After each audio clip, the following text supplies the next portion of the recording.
বন্ধু বান্ধৱীসকল, এয়া মাৰ ঘৰৰ পৰা আহি পালোঁ। চাওকচোন আমাৰ বৌৱে মৰমতে কি কি দি পঠাইছে মোৰ কাৰণে।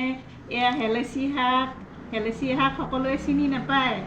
আজিকালি আমিও নেদেখাৰ নিচিনাই হ'লোঁ এইবোৰ পুৰণা বস্তু।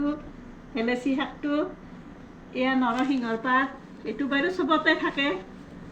নৰসিংহৰ পাত, এয়া কোমল পাত আনিছোঁ।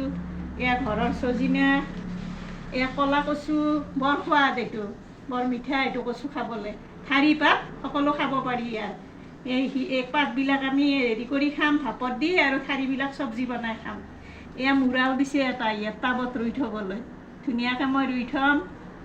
আৰু এইখিনি থেকেৰা টেঙা,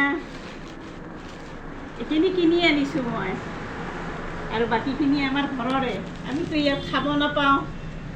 এইখিনি হৈছে কচুৰ, চানা কচু বুলি কয় এইটো আমাৰ।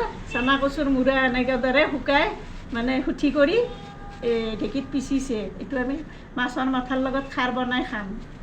এয়া মই আহি পালোঁ, আপোনালোকক এইখিনি মোৰ দেখালোঁ মাহঁতৰ ঘৰৰ সেউজীয়া শাক পাচলিখিনি। পাচলি নাই বাৰু, শাকেই, চজিনাখিনি পাচলি হ'ল।